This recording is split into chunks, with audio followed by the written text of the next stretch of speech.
Au tout début du XIXe siècle, le théâtre français est sur le point d'exploser.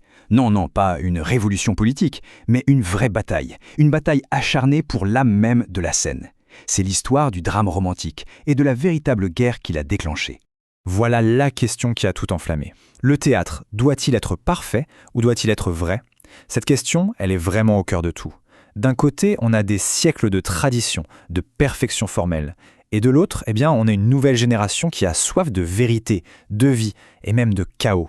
Ce n'était pas juste une querelle de style, loin de là. C'était un véritable choc des visions du monde.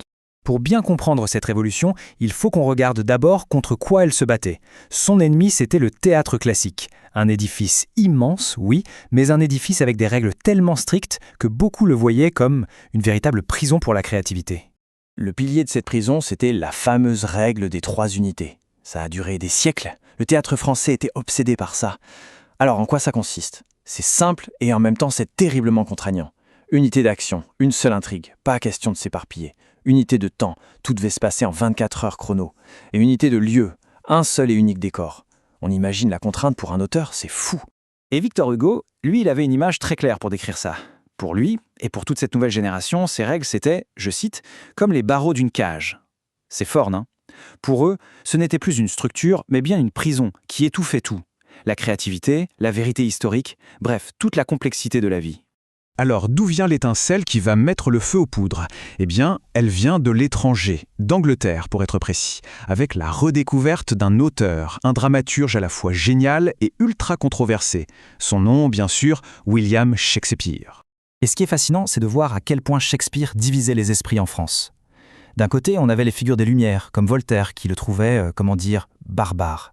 Pour lui, c'était un génie plein de force, oui, mais sans la moindre étincelle de bon goût. Il parlait même de farce monstrueuse. Et de l'autre côté, les romantiques, pour eux, c'était tout le contraire.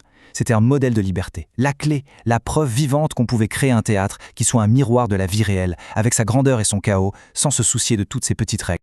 Bon, on a l'inspiration, on a l'énergie rebelle, mais il manquait quelque chose. Il fallait un chef, un manifeste pour unifier tout ça. Et c'est là qu'en 1827, Victor Hugo entre en scène. Et croyez-moi, il ne va pas le faire à moitié. Hugo publie un texte qui va devenir la Bible du mouvement, la préface de Cromwell. Et là-dedans, il met tout sur la table. Liberté totale dans l'art. Fini les contraintes. On jette à la poubelle les unités de temps et de lieu. Il faut de la couleur locale, c'est-à-dire une vraie précision historique. Et surtout, le point le plus explosif, le mélange des genres. C'était ni plus ni moins une déclaration de guerre ouverte à la tradition. Parce que pour Hugo, le but du jeu avait changé. Comme il l'écrit lui-même, le drame est un miroir où se réfléchit la nature. L'objectif, ce n'est plus cette perfection artificielle, idéalisée, non. L'objectif, c'est de tendre un miroir au monde, de tout montrer, avec toute sa complexité, ses contradictions, sa vérité, tout simplement. Et dans cette quête de vérité, il y a une idée qui était particulièrement radicale, vraiment celle qui a fait hurler les conservateurs. C'était ce fameux mélange des genres, des tons au sein d'une seule et même pièce. C'est la théorie du sublime et du grotesque. En gros, c'est une attaque frontale contre la vieille idée qui sépare la tragédie, qui est noble, de la comédie, qui est basse. Pour les romantiques, ça n'a aucun sens. L'être humain est un mélange des deux, non? On est tous un peu ange et un peu démon, un mélange de sublime et de grotesque. Donc si l'art veut être vrai, il doit absolument refléter cette dualité. Fini les petites cases bien propres des gens classiques. Pour bien comprendre, prenons un exemple concret. Ruy Blas, le personnage principal est un laquais, un simple serviteur. Ça, c'est le côté grotesque, sa condition sociale.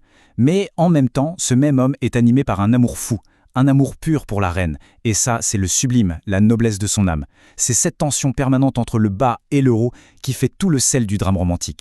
Alors, on pourrait penser que tout ça, c'est juste de la théorie, des débats d'intellectuels. Mais pas du tout. Ces idées ont mis le feu aux poudres et ont provoqué une vraie bataille. Je veux dire une bataille physique, avec des cris et des coups dans le temple du théâtre français. On est en 1830. C'est l'année où tout bascule. Le champ de bataille, c'est la première d'une nouvelle pièce d'Hugo qui s'appelle Hernani. Imaginez la scène. La salle est coupée en 2 camps.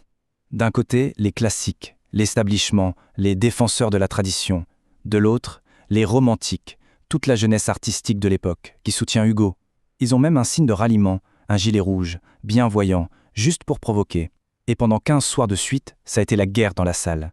Des sifflets, des huées, des applaudissements, une vraie bataille rangée. L'enjeu, c'était rien de moins que l'âme du théâtre français. Et à la fin, les romantiques ont gagné. La victoire d'Hernani, ce n'est pas juste le succès d'une pièce, c'est le triomphe de toute une nouvelle vision de l'art. Le drame romantique avait gagné et les vieilles règles étaient enfin brisées. D'accord? Ils ont gagné la bataille, mais après? Quel est l'impact réel de cette révolution sur le long terme? Quel héritage est-ce que ça nous a laissé? Ce qui est assez surprenant, c'est que le règne du drame romantique a été très court. On parle d'une période d'à peine 20 ans.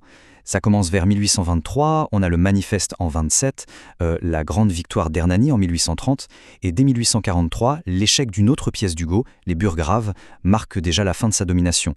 C'est un mouvement qualifié d'éphémère. Une révolution brève, donc, mais avec un impact éternel.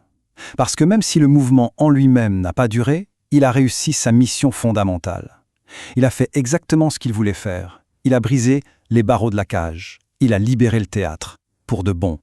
Et cette libération a tout changé. En faisant exploser les anciennes règles, les romantiques ont ouvert la porte à tout ce qui allait suivre. Le réalisme, le symbolisme et même le théâtre de l'absurde.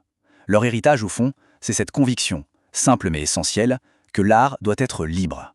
Ce qui nous laisse avec une question qui est tout aussi pertinente aujourd'hui qu'à l'époque d'Hugo.